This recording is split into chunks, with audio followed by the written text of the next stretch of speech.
Hello, my name is Vincent Carmody and I have 3 readers here today, Paddy Keane, Mary Cogan and Paddy Fitzgibbon. And then we have a lovely singer, Mary Mylan. She'll sing 3 songs. Lovely Listowel, My Silver River Field and Keelty from John Lee's Play. Now, we'll start here at number 1. I consider this tour like a little book. And these are all little chapters, and there'll be a story for every chapter. Now, this house here was belonged to a landlord, a man by the name of George Sands. And George Sands was a fairly evil landlord. He evicted a lot of people and he was a serial rapist. A lot of the people who were on the edge of eviction, their daughters were coerced into coming in here. And I don't have to tell you what happened. Anyway, at one stage he was proposed by Canon Patterson to take over as head of the congregation in the St. John's, the Protestant church. And just to give you a flavour how popular he was, all the vestry walked out. So he evicted at one stage a family called Broderick, or Broders. And years later, a descendant of the Broders came into town and they bought a house above William Street. And Miss Broder got married to a man called Fitzgibbon who came from County Limerick. Sorry. And Miss Broder, after getting married, Mr. Fitzgibbon was a successful businessman. They bought this house. And by strange coincidence, the woman, the descendant of the family that were evicted, Mrs. Fitzgibbon, she died in the same bedroom as the man that evicted her family originally. So it was a strange twist. Now we will move on now to the house where Alfred O'Reilly and the rest of the family, O'Reilly families, were born.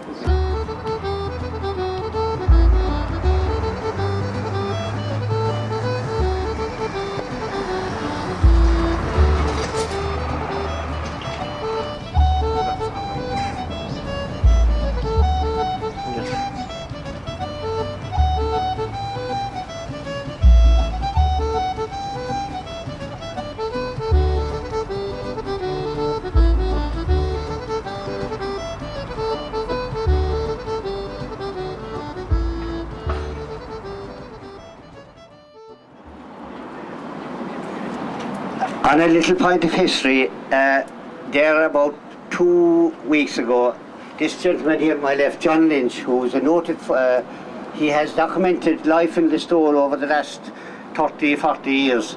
And he gave me a present of a little tape that he made back in 1982 of Brian McMahon and John B. Cade standing on these very steps talking about the same thing as we are today. And that was 1982. So, as they're making a film today, so we are going to be recorded for posterity. Now I'm introducing Mary Cogan, who's going to do the reading of the O'Reillys. The O'Reillys of number 36, The Square, were one of the most remarkable families in Ireland. They were descended on their father's side from a brother of the poet Aegon O'Reilly, and their mother was a grandniece of the great Eugene O'Curry or Owen O'Cumree. 2 of them were among the leading Irish scholars of the 20th century. Thomas F. Thomas, who died in 1953, was arguably the greatest of all Irish scholars. His output ranging from early Irish history and mythology to the modern dialects of Irish and Scottish Gaelic, covering medieval and later poetry and including dazzlingly brilliant etymological studies. His sister Cecile, who died in 1980, was a distinguished scholar of Irish and Welsh, as well as a teacher of French, and is particularly remembered for her superb editions of the 3 oldest recensions of Táin Bó Cúailnge. Alfred O'Reilly, who died in 1969, was a public figure, a university man. He was successively Professor of Mathematical Physics, then librarian and then President of UCC, and finally a priest in 1955 and a Monsignor. The oldest surviving member of the family, Richard Henry, born in 1877, briefly succeeded his father as clerk of the petty sessions in Listowel, and later emigrated to New York, where he was a journalist and a cartoonist. The girls of the family were accomplished French speakers. One of them, Constance, married a Frenchman and is the mother of Patrick Rafferty, Professor of Anglo-Irish Literature at the Sorbonne. Now, the plaque here on the railing commemorates the whole family. 13 of the 15 of them survived childhood, and in particular it commemorates Richard, T.F., Cecile, Alfred and their parents. Thank you. Now we move on to where D.C. Hennessy had a shop.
The house that's presently owned by the Cantys, and it's part of the Shiveen pub. But back in from the 1870s up to 1900, there was a shop here. It was a news agency, and it was owned by a man called D.C. Hennessy. Now, D.C. Hennessy was unique. He, the second half of his life, he died when he was only 45, but he was blind. But he had an unusual occupation. He was a news agent, and he was a court reporter. Now, he developed many of the early writers. A fellow by the name of Edmund Kane, who founded the Kilkenny People, and a man called T.F. O'Sullivan, who wrote the first history of the GA. They were students in St. Michael's, and they used go to the court with him, and they'd record his notes that he could forward to the paper. Now, he wrote a beautiful book of poetry called The Lays of Knockcarry, and it was republished about 3 years ago by the Knockcarry Literary Trust. Now, Mary Cogan is going to read from The Lays of Knockcarry. The poem that I'm going to read is called The Maid of Sweet Coulard, and the people from Listowel will know where Coulard is. Fly to my aid, O gentle muse, my feeble mind inspire, that once again I pray infuse in me the bardic fire, that I may now expatiate, as well becomes a bard, upon the charms of gentle Kate, the maid of sweet Coulard. 'Tis sweet to hear the silvery strains of songbirds in the spring, as o'er the meads and wooded plains their little warblers wing. But I still more appreciate, and sweeter far regard, the mellow voice of charming Kate, the maid of sweet Coulard. Her love-lit eyes so mild, so bright, light up her features fair, which beams with smiles of wondrous light, like those the angels wear. And never has their lustre great by angry frowns been marred, so mild and gentle is young Kate, the maid of sweet Coulard. Her merry laugh rings soft and clear, and like her dulcet voice, it falls like music on the ear, and makes the heart rejoice. O may no cares her joys abate, nor gloomy fears retard, the fondest hopes of blushing Kate, the maid of sweet Coulard. And down beside the winding gale, if you at leisure roam, not far below you in the vale, you'll see her peaceful home. But if you there should call and wait, your heart be sure to guard against the witching power of Kate, the maid of sweet Coulard. Upon her fair and beauteous form, when you enraptured gaze, you'll say with admiration warm, she's worthy of all praise. Oh, should it be your lucky fate to win her fond regard, You'll bless the day you met young Kate, the maid of sweet Coolard.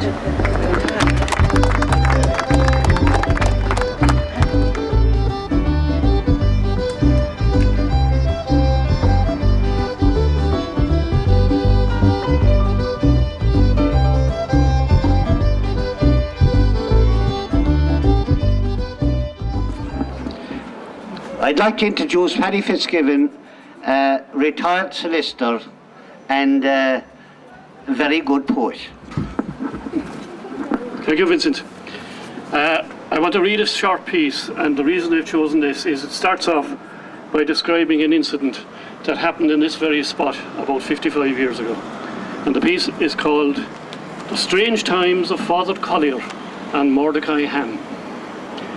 I grew up in Listowel, in a house that was like a little island surrounded by a happy sea of licensed premises. One wet winter's night in the mid-50s, I was standing at our hall door when a young woman rushed out from an adjoining pub. She was sobbing, and the tears on her cheeks briefly reflected the light from a nearby street lamp. A few seconds later, a rather dishevelled figure followed her. She wheeled around to face him and said, "You don't love me, Tomeen, you only loves porter." Tomeen hesitated for a moment and then turned and went back into the love of his life. The unfortunate woman went on into the night and to loneliness, or to what else I do not know. What I do know is that her attitude to the unsanitary intoxicant would have been warmly endorsed by Mordecai Ham. Mordecai who, I hear you ask? Mordecai Fowler Ham was born in Scottsville, Kentucky on the 2nd of April 1877. He was descended from 8 generations of Baptist preachers. And he himself at a relatively early age also took on the burden of the service of the Lord. For the next 40 years or so he laid into the practitioners of every evil in sight. Fornicators, atheists, Roman Catholics, drunkards, harlots, evolutionists and modernistic theologians. When Al Smith, a Catholic, ran for the Democrats in the presidential election of 1928, Ham declared, "If you vote for Al Smith, you're voting against Christ, and you will all be damned." It is sad to reflect that the 15,015,464 Americans who voted for Smith are now apparently being lit and licked by flames eternal. Ham himself claimed that during his career he produced 303,387 conversions, a figure which seems somewhat precise. Professor James A. Borland, a one-time pastor of Grace Bible Church in Madison Heights, claimed that nearly 1 million souls received Christ as a result of Ham's efforts, but it is not clear whether or not this figure includes backsliders, so-called. One of Ham's most remarkable successes occurred in Macon, Georgia, where his preaching resulted in the closing of 13 brothels, all the whores having declared for Jesus. He was frequently assaulted while in full oratorical and holy flight, and on one memorable occasion he dispatched a drunken assailant with a well-aimed thump from his hefty Bible. Oddly different were the attempts at redemption going on at much the same time on this side of the Atlantic. Only fading memories now remain of the great mission conducted in Listowel by the formidable Father Collier of Limerick. He too had his favourite forms of sinfulness that he flayed with a vigour that would have been worthy of Ham himself. His standard stock of errors and horrors included Saturday night dancing, Friday morning sausages, Protestantism and communism, pagan England and atheistic Russia, jazz music, smoking outside the back door of the church, and of course, again and again, anything related to the flesh and its attendant and widespread occasions of sin. It is not surprising that alcoholic beverages were mentioned in passing only, as a great part of the mission's success derived from the fact that large numbers of men took advantage of it to come to town and slake a thirst that had been building up for the previous year. As the days, and more importantly the nights, of the mission went by, the fervour, the excitement, and the incidents of extraordinary happenings increased exponentially. Little slivers of Latin were heard in likely and unlikely places. Pater Noster, Ave Maria, Exultemus, Delirium Tremens. Visions of a wide assortment of supernatural creatures became quite common as the drink and the sermons took their cumulative hold. Somebody took a photograph of Father Collier aloft in his pulpit. As the church was dark, a flash had to be used. One credulous soul who had not seen the photographer declared the resulting wave of light to be a bolt of celestial light from heaven itself, most thankfully received. At least 3 times the missioner told the shocking but cautionary tale of a girl from a very nearby parish who was innocent of the grave dangers posed by company keeping. It seems that she met a handsome stranger at a late night dance. She was greatly taken by him, and they both left the hall and went to an isolated place. It was only then that she looked down and saw that her companion had cloven hooves instead of feet. The climax of the mission came on the last night when the faithful were asked the traditional question, "Do you denounce the devil with all his works and pomps?" This inevitably produced an enthusiastic but inebriated response from the rear of the church. "We do, now who we do." Uniquely, the following day, Father Collier was escorted to the train by a small crowd led by a young man playing an accordion. As he was about to board the train, a leading toper knelt before the priest, took his hand and said, "Father Collier, the people of Listowel will be forever in your debt." Of course, it did not last.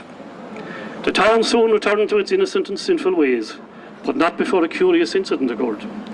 It seems that a middle-aged citizen had continued the bibulous aspects of the mission for some days after the priest had left. His wife grew increasingly exasperated, and about 9 o'clock one morning she stormed out of her house in a great rage, ready to devour anything that moved. Unfortunately, the first person she met was a neighbouring grocer who was in his place of business, quietly reading the racing page of the Irish press. She let loose a roar at him of seismic magnitude. "Your old sausages are no good."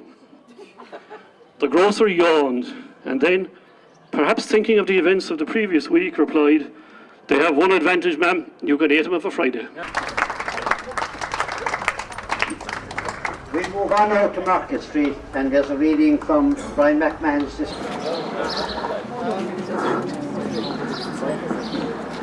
Hello, we are now standing in front of the market yards. The market was given to the people of Listowel by Lord Listowel back in 1856. Prior to that, there was the market was held at the streets, especially in the square, and I think there was an episode of typhoid, and they decided to centralise the market in a place where they could control the buying and selling. This behind me was known, when we were growing up, it was known as the Tinkers Market. Now, it was called the Tinkers Market because the travellers used to actually camp in there during the races. And the place behind was known as the Bat Market, and that just contained the amusements.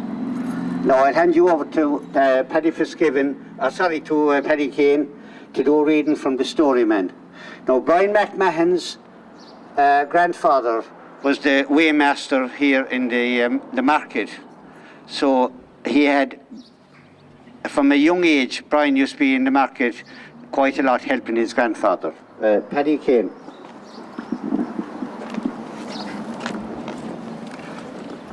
Well, I can't match Vincent's volume, so let me know if you can't hear me. This piece, I think, illustrates the ingenuity of the very young Brian McMahon. Since my grandfather was weighmaster and boss of the market, I grew to have a proprietary interest in the place. I often took charge of the weighbridge when the old man stole off for a drink. I recall having initial difficulties with something called tare, the weight of the cart in which the load was carried, as this had to be deducted before the final total weight was reached. But in time, I mastered this difficulty. Potatoes bought at source by the sackful in the market worked out considerably cheaper than if bought in the vegetable shops in the town. At an early age, I was given the task of buying the spuds. This was quite a problem. If I bought a sackful of soapy spuds, the family would revile me each dinner time until the sack was empty, so I could make no mistake. Is cuma ná muc far gon sheft. I had a plan. The various sackfuls were ranged against the several pillars of the market shed. The mouths of the sacks opened for inspection. I went to the first pillar. "Can I have a spud?" I asked. "Sure," the farmer said. I dug deep down inside of the sack and took out a potato. I then took a spent match out of a pocketful of spent matches I had already picked up on the street and inserted the match deep into the potato. At the second pillar, I put 2 matches into the sample spud I received, so on down the line to the 10th pillar. The final tuber, with its 10 matches sticking out of it, looked grotesque. Racing through our back gate to the kitchen, I boiled the lot of them in a huge muller. Number 7 was a beauty, laughing and the proverbial ball of flour. Texture just right too. I hurried back to the market and bought a sack of pillar 7. To borrow an expression from greyhound racing, the potatoes were winners from trap to line. Not a bad transaction for a lad of 7 or 8.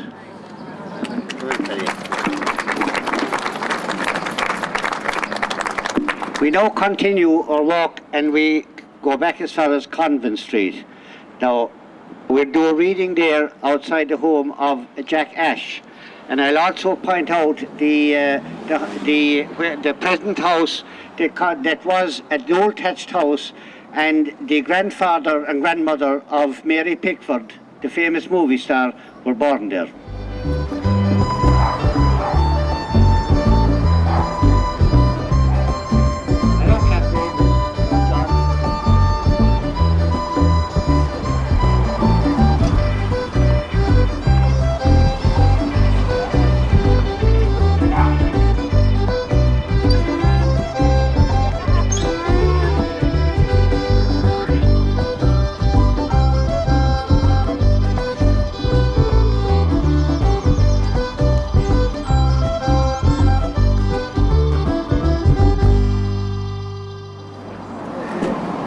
Thanks for your patience, and I hope you find it interesting. This is the home of Jack Ash. Now, Jack Ash was commonly known to Listowel people as Jack Nash. And I asked his niece lately, why was he called Jack Nash? And she said it was easier pronounced Jack Nash rather than Sean. He was also known as Sean August. And he had a sister living here. And Sean August was over the door, and a couple of the bright boys here, they painted at the back, August Nora. Now, I'll hand you over to, actually, Sean Ash was, he was a reporter for the Kerry Champion newspaper, and he was also a prolific balladeer. He used to write a lot of football ballads, and he wrote a piece one time to commemorate the street where we're living, which was called the Glown na Fuca. And Paddy will recite a piece from the place we call the Glown. I think this was meant to be sung, but I wouldn't inflict that on anybody. So it's quite a long piece. Don't be alarmed, I'll only do 3 verses. I now retrace the path of years and see a picture bright. No faltering step or memory lapse can dim that pleasing sight. No wind of change can disarrange the thoughts I first penned down of happy days and boyhood ways in the place we call the Glown. There's the lengthy line of homes along the riverside. Across the roadway many more line up with equal pride. The whitewashed wall of one and all and the thatch of light-hued brown bring picturesqueness to the scene in the place we call the Glown. Oh, they are all kind, gentle folk, joined in communal band to speak the words of comfort and outstretch the helping hand. The open doors are like encores when some faulty song floats down for there's a hearty welcome in the houses of the Glown.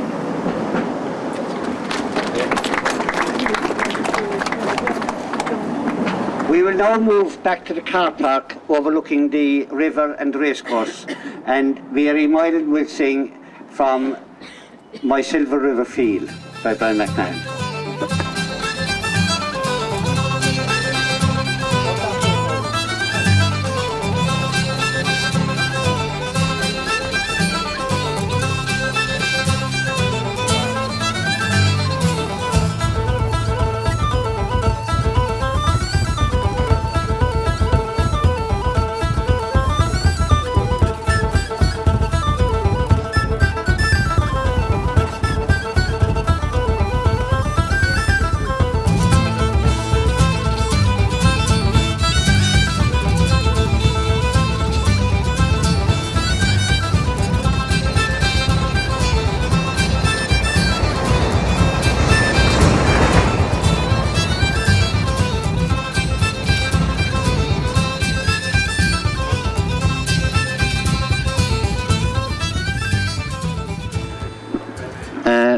I'm now introducing Mary Moylan to sing My Silver River Field.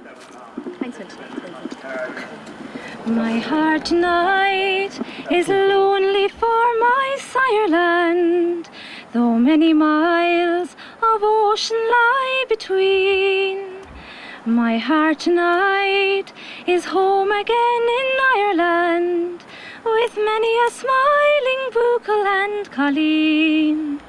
I would in that green land o'er the billows 1 hour of youth this roving lass could steal, to stand again entranced beside the willow upon thy banks, my silver river field. I've had success, or so the world reckons. I've everything I've wished for at my hand, yet o'er the seas an Irish river beckons, and how can I deny its clear command? For what are riches when the heart is aching, and what is wealth when all my senses reel? To stand again and watch the red dawn breaking above thy banks, my silver river field. Tonight I see a cottage fire a-gleaming, the elves are dancing in the fairy ring, and up the stream come silver salmon teeming, alive with all the urgencies of spring.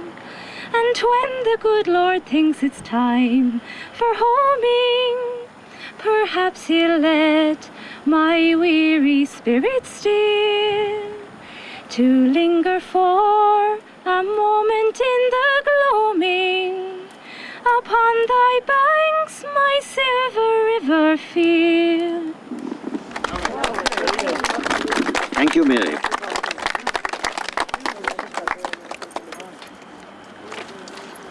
We'll move back to the town now, back to John B's, and Mary will sing from John B's a song called Kilty.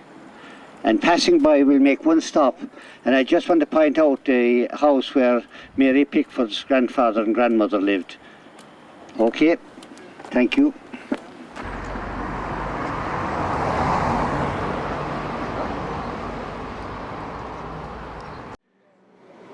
Hello? Hello.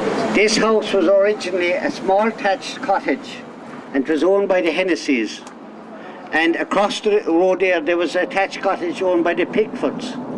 And Michael Hennessy married Elizabeth Pickford, and they went to Montreal. And one of their daughters, Charlotte, married an Englishman. And Mary Pickford was a result of that marriage. But she took, as a stage name, she took the name Pickford, her grandmother's name.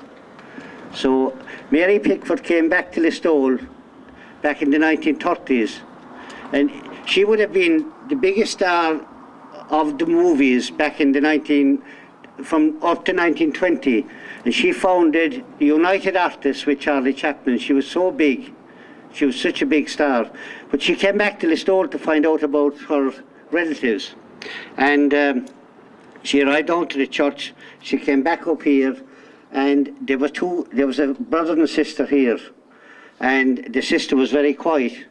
And when the entourage of about 30 arrived, they all tried to get into the house. And Hanny Hennessy ran there was only one bedroom, she ran in under the bed.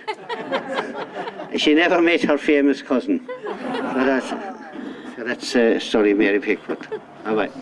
Now we go back to John B's.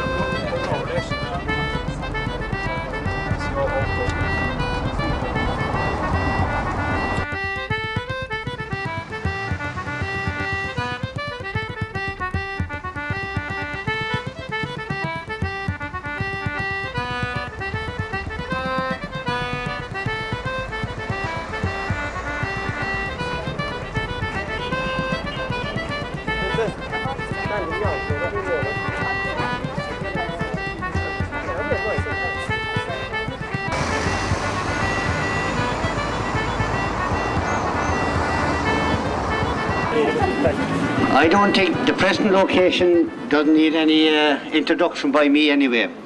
Mary Mylan is going to sing from John B's Kilty. Thank you, Vincent.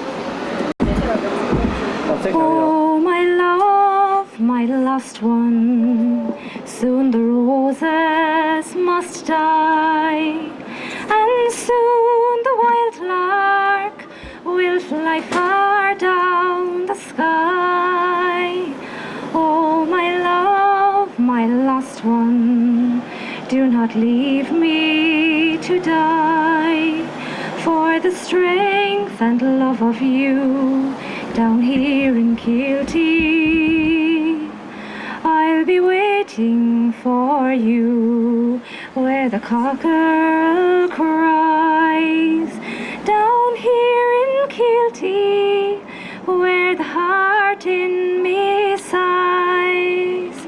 I'll be waiting for you where the heart in me dies, for the strength and love of you down here in Kilty.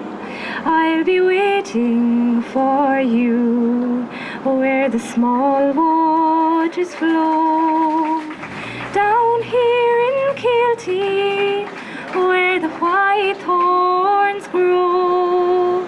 The white fires of joy in your fond heart will glow when you see your fine young son down here in Kilty. Thank you, Mary.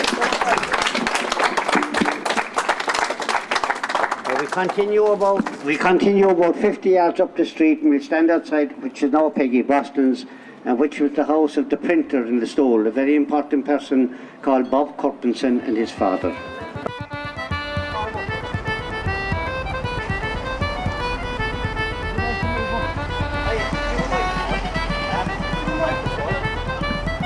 Hello, could you move up a small bit, please?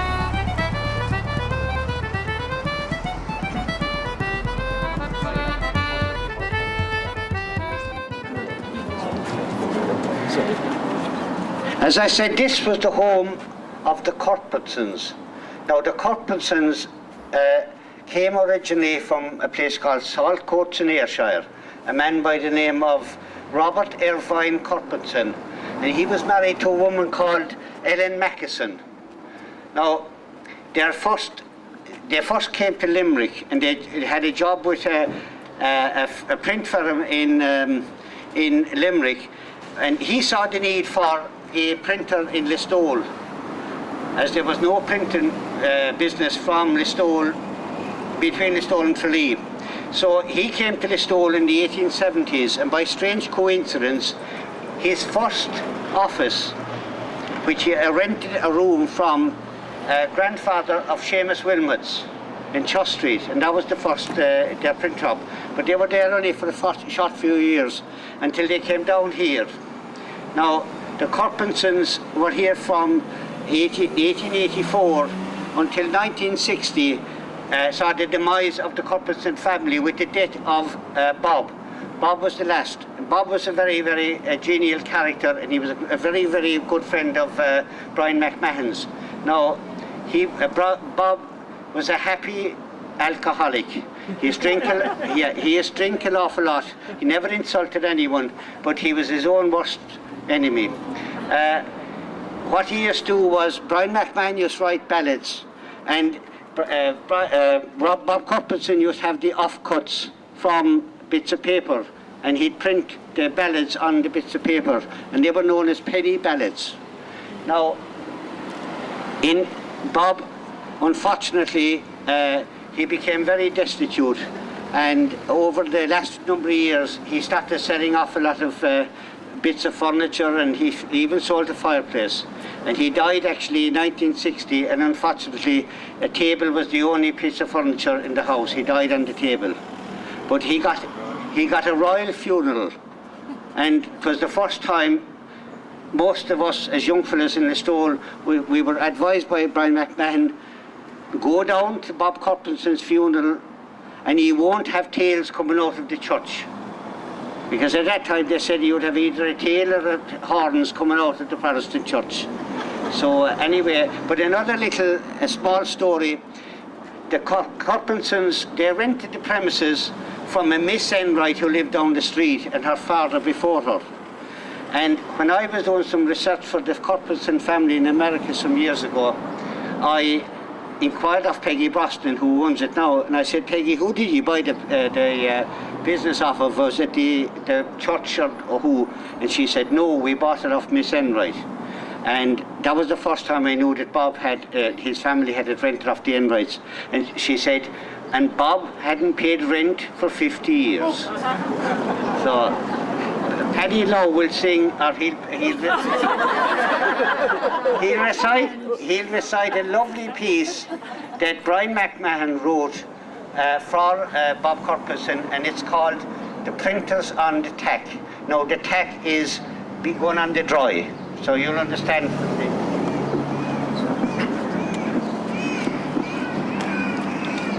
From the printer to his friends. My friends so dear, both far and near, please scan these humble lines.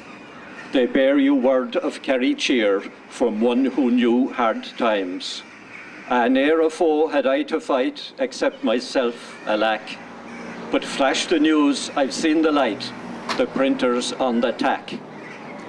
If latterly you've viewed me with beard and visage grim, my hair unkempt, my breeches frayed, my optics grey and dim, 'tis true, I strike my errant breast, but now in sober black, I stroll the street, my friends to greet, the printers on the tack. Yes, let the news be noised abroad, in scream, in roar and croon. Let word of my deliverance reach satellite and moon. Since 1880 we've been here with posters white and black. I'll print those posters once again, for Bob is on the tack. The publicans I've patronized, they'll call me arrant fool, though Bacchus and the printer both put all their sons through school. I'll read my Omer Khayyam, though the jug of wine I'll lack. I'll compensate with love and bread, the printers on the tack. When I view the bygone days and dream of printing feats, I printed what the Sassenach called treasonable sheets, which made in Bogland's commerce, which made in England's commons, Lloyd George's face turned black. Boys, however long 'twill last, the printers on the tack.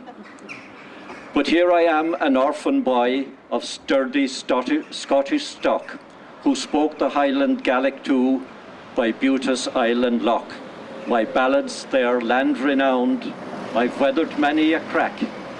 Yes, hand me down the setting stick. The printer's on the tack. Okay, thank you, Paddy. We'll now move up the street and we'll go into the at the side of St. Patrick's Hall, and I just want to say a few words on a Gaelic scholar by the name of Timothy Enright.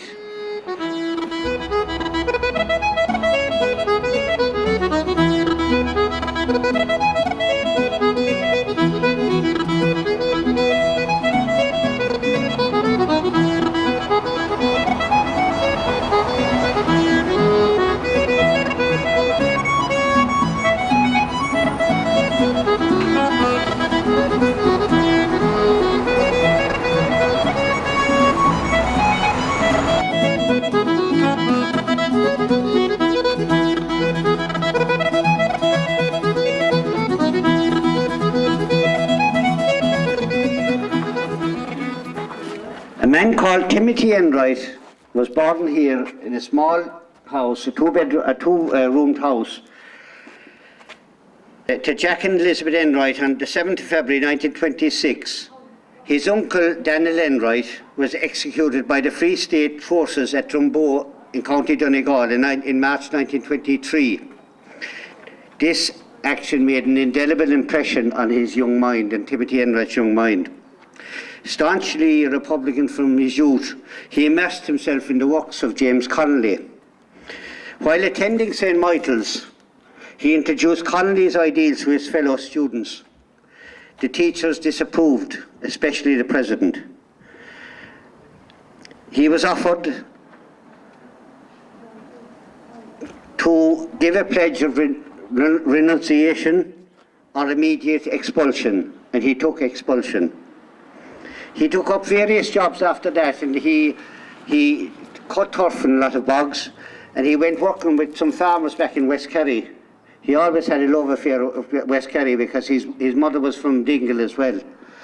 And strange enough, the man who wrote a most beautiful piece on him, a Professor O'Loan, said it was by sheer coincidence he worked with Professor O'Loan's uncle back in the 30s.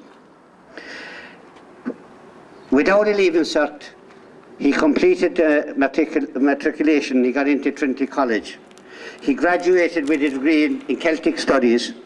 However, his radical views debarred him from getting any good employment in Ireland. So he, through a tutor friend, he got a teaching post in London, or in outside Leeds in England, in 1949. In 1951, he moved schools to Brooksband Comprehensive near Leeds. He taught the classics there until his retirement in 1981. Under his influence, the Department of Classics, it ranked one of the top 12 in England.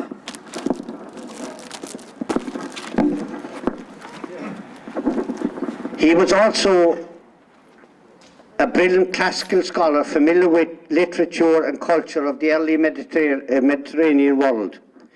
His main literary work is his contribution to the Glasgow Library through his English translations published by Oxford University Press, and of the works of Thomas and Sean O'Crehan and Michael O'Gethin. He was known as the Fella. He was Peg's son. It was through this interest he became a lifelong friend and devotee of the great scholar and fellow communist George Thompson, Saoirse McThomas. An Enright's memoir of his friend in the last part of Island Home, The Blasket Heritage, printed in 1988, Thompson's profound interpretation of the Blasket and the Gaelic way of life is adjudged by Professor Sean O'Loan to be the best written account of Thompson. Tim Enright was remembered by one former pupil for the profound human qualities of a teacher who knew the true meaning of education, the liveliness of his teaching and the generosity of his spirit. Tim died on December the 7th, 1993. He was cremated. Now, as we stand to remember him here today, I think of no better way to describe him as thus. Tim Enright, classicist, Gaelic scholar, educator, Marxist and Republican. Thank you.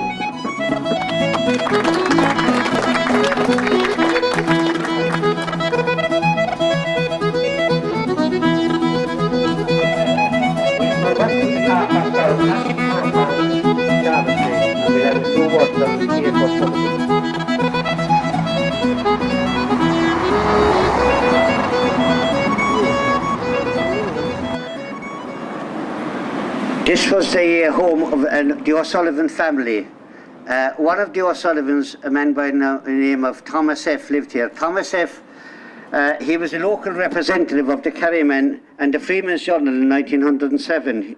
He was the Freeman's Journal parliamentary correspondent from 1916 to 1924, and he would have covered all the treaty negotiations. He actually was expelled from England at one stage, but he got a letter of apology after, because they felt that he was wrongly accused of something. He retired after being with the Irish press for 6 years. He retired in 1937, and he went into full-time writing and doing a lot of research work in the National Library. He was a lifelong GAA enthusiast, and he captained the Listowel team, Listowel Independence team in 1907.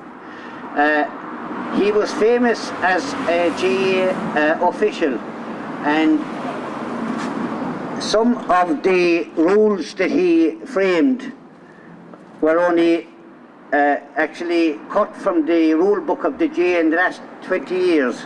One was Rule 26, which forbade the British forces from playing Gaelic football, and the second one was Rule 28. He wrote a history of the GAA called the History of the GAA in 1916, and he went on to write a book called Romantic Hidden Kerry in 1931, and The Young Islanders in 1944. Now, he had a brother also, John L. O'Sullivan, and he followed in TF's footsteps and became the local correspondent for the Kerrymen. And then he was followed by his daughter Kathleen, and she was the last of the O'Sullivans here. John O'Sullivan was a wit as well as a reporter, and he had a lifelong duel with a man from Knockanore called Paddy Drury. And he made up the following lines one time about Paddy Drury.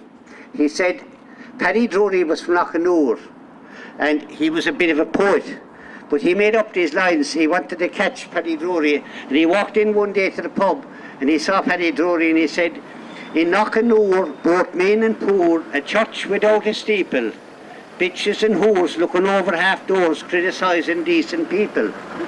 So Paddy Drury was anxious to get his back, and he waited one day till he saw O'Sullivan up on the stool inside in what is now John B. Kane's bar, and he had these lines ready for him. He said, "In Listowel there dwells a clown, a dirty main reporter. John O'Sullivan is the name of that clown. He'd sell his soul for porter." That's it. Now we move on now to around the corner, and we'll stand at this side of the street and we'll face Louis O'Murraghue. Now Louis O'Murraghue's house, Louis O'Murraghue was a social welfare officer here in Listowel, and he was the first chairman of Writers' Week, and he also wrote under the pen name Redmond O'Hanlon.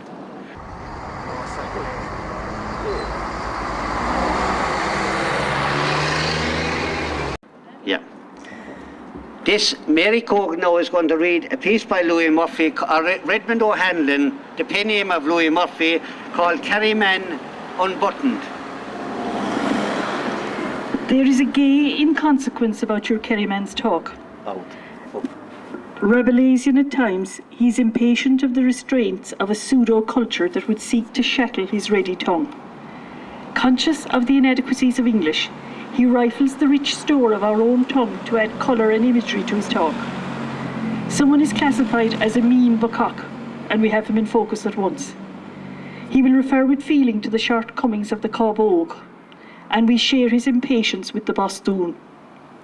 Words, accent, idiom, what a fascinating field for him who delights to listen. In individuality of speech, Kerry is perhaps more rewarding to the observer than any other county of the 32.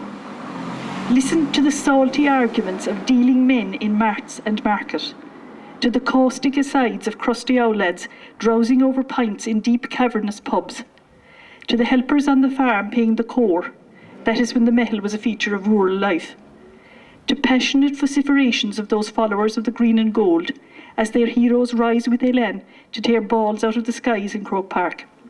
And listen closely, especially whenever Kerrymen foregather to pay a last tribute to their dead. Perhaps not least of the attractions of Kerry idiom is its ancient lineage. It stems from generations when Irish was the tongue of farm and fair and funeral. It still constitutes the warp and the woof of daily intercourse. Kerry speech is as uninhibited as the deer that skip on Torc, as colourful as the changing waters that spill over Derrycunny Cascade, as haunting as the echoes of the bugle call flung back in falling cadence from the eagle's nest. And spoken by its maidens, this Kerry speech sweeps away the unwary stranger's last defences, prompts him to forswear his allegiance, and in Kerry is his consolation when he remembers home. Thank you, Mary.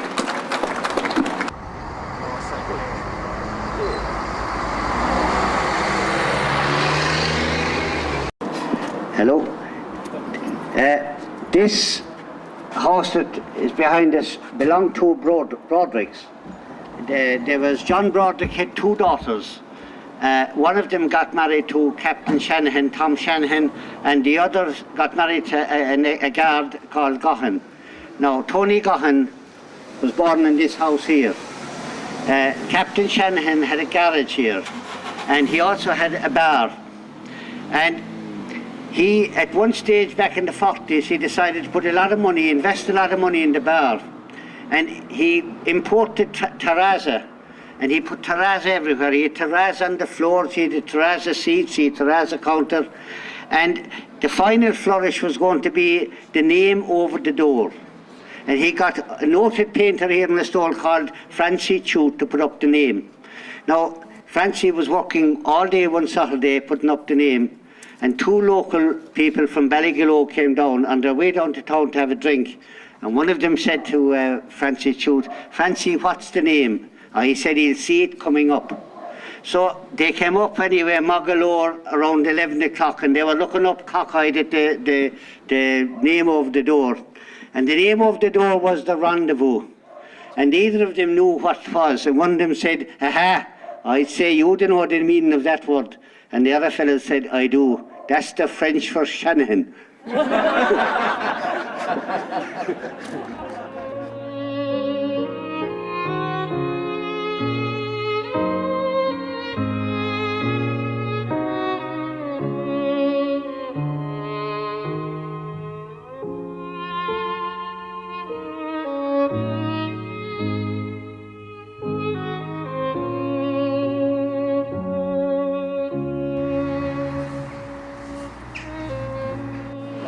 This house here belonged to the Wilmots, and as I said down the street about the printer had his office inside in the front room here for some years. Seamus Wilmot, one of the Wilmots, he became a registrar of the National University, and he was also a prolific writer. His son is Ronan Wilmot. He's an actor in Dublin, and his grandson, I believe, David Wilmot, is quite a good actor as well.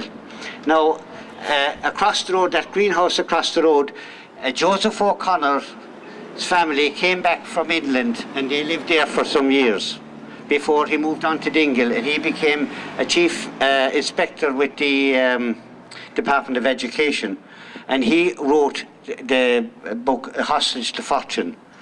Prior to that, I'd like to remind you there, John R. Welch's, the next door, the upper part of John R. Welch's, that was known as the Labour Exchange, and it was owned by a fellow called Mickey O'Brien, and Mickey O'Brien was the man who ran the Labour Exchange.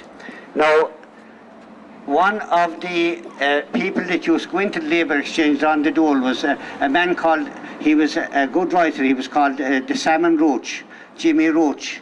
And at one time he wrote a little piece, and I'll read it for you. One morning I rambled up to the exchange. There was not many there, and I thought it was strange. I met Mike O'Brien outside John Welch's bar, saying, "Roach, there's no signing. You must go boiling tar." I took out my cards, I could do no more. I made my appearance to the steward Paddy door. He sent me to the boiler to put on some coal. I could cry bitter tears to be done with the dole. We walked all the day till we came to O'Brien's. I looked across the road and I thought of old times. Goodbye, Knocknagoshel, farewell to the war. No more will I sign, I'll be boiling the tar. The job was quite easy, just brushing about.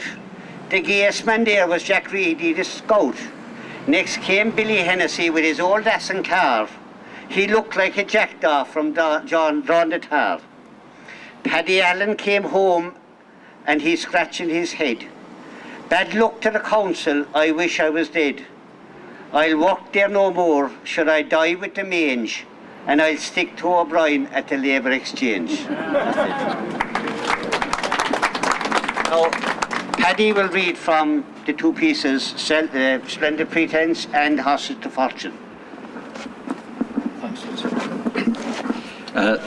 First of all, I'll read two short pieces from Seamus Wilmot's novel, The Splendid Pretence.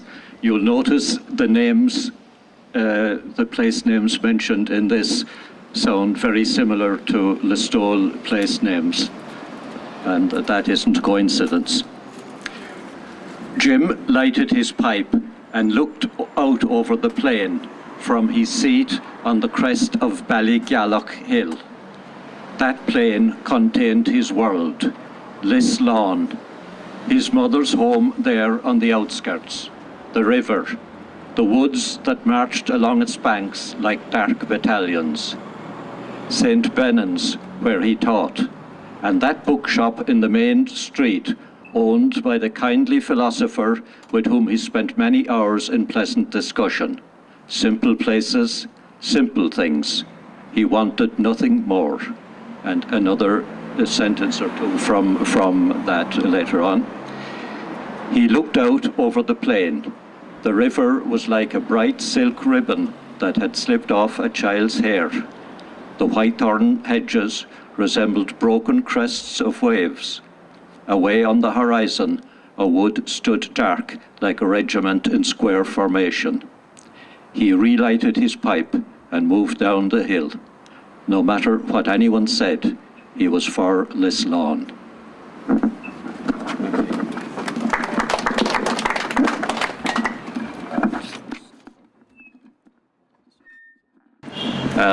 This piece is from Joseph O'Connor's book, Hostage to Fortune. And he's, this is factual. We lived on Knockmoyle. That's a wild old hill 6 miles out from Listowel. There were 3 families of us on the hill, Colberts, Corridons and Connors, and Lord Listowel was our landlord. We had to pay him £20 for our share of the hill. The others had to pay the same. It was too much for them. We never knew anything but hunger and starvation in our house, eating spuds 3 times a day and easing them down with sour milk when we had it. Everything else, oats, calves and pigs, went to pay the rent. He rumpled my hair. Would you believe it? I had never tasted a mouthful of bacon, mutton or beef until I joined the Lincolns, although I spent all my time feeding pigs, sheep and cattle. The nearest we went to it was the odd time we boiled a sheep's head for soup, or filled its puddings with blood and mashed potatoes for Sunday dinner. To make a long story short, we failed to keep up with the rent, and Lord Listowel gave orders to clear us all out. Colberts, Corridons, and Connors alike. They came on small Christmas Day in January 1863, bailiffs, peelers and soldiers, and had us out on the cold bog before dawn. They burned down the houses for fear we'd go back into them when their backs were turned, and took my father and the other grown-up men into the workhouse in Listowel with them. They did that out of charity, they said, because Lady Listowel wouldn't sleep the night if the poor creatures were left homeless on the mountain. They left me and my brother Patsy to look after ourselves. We slept out with the hares a couple of nights, eaten swedes that had ice in the heart of them, and then we parted.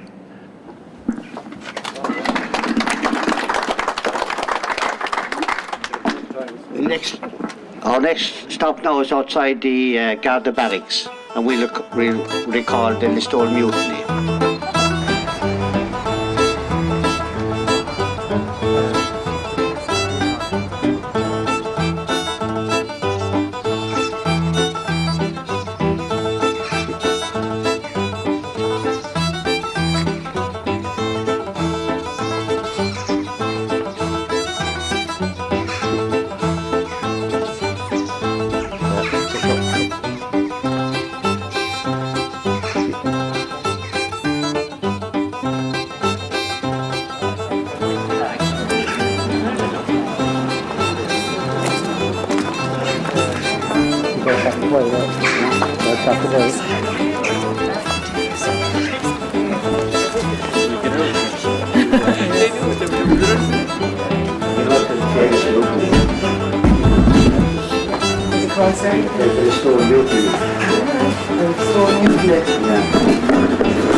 This is taken from Listowel Vicente by Tony Gahan, and it's in the chapter of Turmoil. Next morning, this was 1920, next morning, June 19, Colonel Smith arrived at Listowel Barracks. He was accompanied by the Inspector General, General Tutor, a Commissioner of Police from Dublin Castle, Major Philip, the County Inspector, Pierre O'Shea, the OC of the military stationed at Ballinrudra, Captain Chadwick, and Assistant County Inspector Dobbin. And it was obvious for the purpose of the visit was to deal with the insubordination on June the 17th. When the police had been assembled in the barrack room, he addressed them. He asserted that from then on the Crown forces would have to take the offensive and beat Sinn Féin at its own game. To this end, martial law would come into force immediately, and by June 21st, the police and military would be completely amalgamated. Then together, police and military would engage in ruthless pacification program, and if, in the course of it, innocent people were killed, he would see to it that no policeman would have to answer for such an eventuality. He concluded by saying that the government wanted their assistance to wipe out Sinn Féin, and any man who was not prepared to help in doing so ought to leave the job at once. Then came the first of a number of dramatic incidents. He approached a constable who stood at the top of the police line and, pointing to him, asked, "Are you prepared to cooperate with me?" There was a tense moment too as the constable, a Protestant from the north of Ireland, paused before replying that Constable Mee would speak for him. Thereupon, Constable Jeremiah Mee startled Smith by saying, "By your accent, I take it you are an Englishman. You forget you are addressing Irishmen." Then, taking off his belt, his cap, belt and bayonet, and laying them on the table, he continued, "These too are English. Take them as a present for me, and to hell with you, you murderer." Smith immediately ordered me to be arrested. As two army officers moved to take me away from the rest of the police, prompted by Constable Thomas Hughes, crowded around him and refused to let them move. After a few tense minutes, Smith ordered the officers to desist and together with all the visiting officers entered another room, adjoining the barrack day room, in order to discuss the situation. At this point, me, on behalf of the police, wrote a note, which all signed, in which the entire group assumed responsibility for me's words and actions, and indicated that they would resist me's arrest even to the point of bloodshed. Then, ignoring Smith, one of them handed a note to the Inspector General. And that was the Listowel Mutiny. Now, if you wish, there's a commemorative plaque which was done by Tony Callahan. It's inside the door here. I'd like to draw attention now to the mural across the street. It was painted by a local artist called Olive Stack, and it was paid for by the Trust Street shopkeepers. Now, after that, we continue and we just go down to where John Reed was born, and we have a recitation of the street. And then we go to where Brian McMahon was born, and we'll have a song from Mary called Lovely Listowel.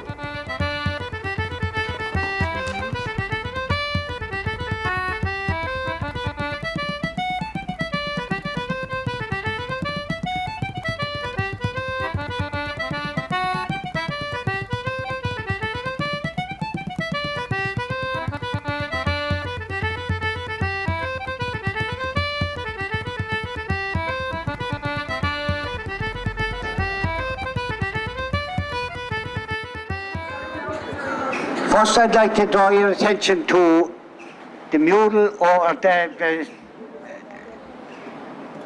the happen line. As you can see, it's plasterwork, and it was done by a man called Pat McAuliffe. Now, he has a number done in Listowel. And there was a story told one time. As you can see, there are 3 languages up there. There's French, Irish and Latin. And one time there were some visitors passing by, and they were looking up. They were across the road and they were looking up, and John B, as a young fella, came out his door, and one of them said, hey, you're local. So John B said, I am. And he said, we were admiring that, that's lovely. He said, you know what it means? John B said, I do. He said, there's a line up there, and there are 3 languages. And say, you know the languages, you know what it means? Ah, yes, says John B. Over the top, he said, that's Latin, and that means I am a lion. And he said, French is in the middle, and it says, I have eaten rhubarb. And that's Irish underneath, and it says, don't stand under me. So I'd like to hand over now to Thomas Dillon, and he's going to give a reading from The Street by John B. Keane, about his own street here. John B. Street. Yeah. I love the flags that pave the walk. I love the mud between. The funny figures drawn in chalk. I love to hear the sound of drays upon their round, of horses and their clock-like walk. I love to watch the corner people gawk, and hear what underlies their idle talk. I love to hear the music of the rain. I love to hear the sound of yellow waters flushing in the main. I love the breaks between, when little boys begin to sail their paper galleons in the drain. Grey clouds sail west and silver tips remain. The street, thank God, is bright and clean again. Here within a single little street is everything that is of pomp and blessed poverty made sweet, and all that is of love, of man and God above, of happiness and sorrow and conceit, of tragedy and death and bittersweet, of love, despair, illusion and defeat. A golden mellow peace forever clings along the little street. There are so very many lasting things beyond the wall of strife in our beleaguered life. There are so many lovely songs to sing of God and his eternal love that rings, of simple people and of simple things. Thank you.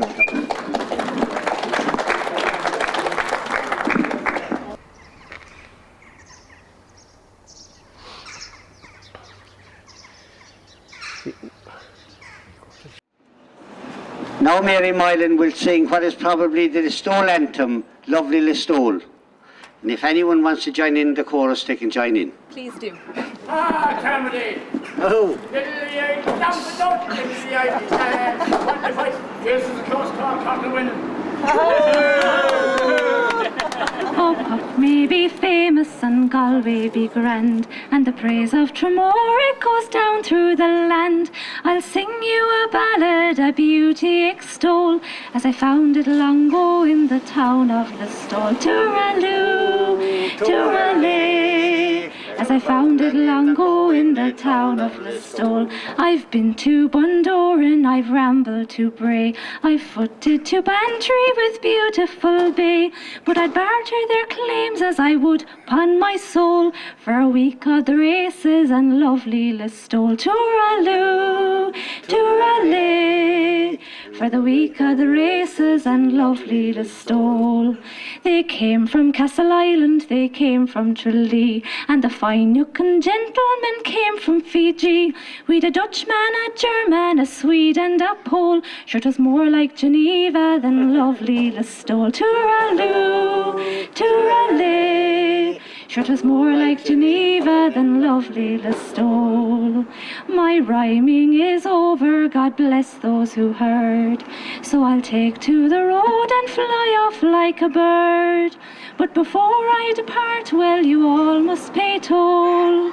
So 3 cheers for the races and lovely Listowel. Tooraloo, tooralay, so 3 cheers for the races and lovely Listowel.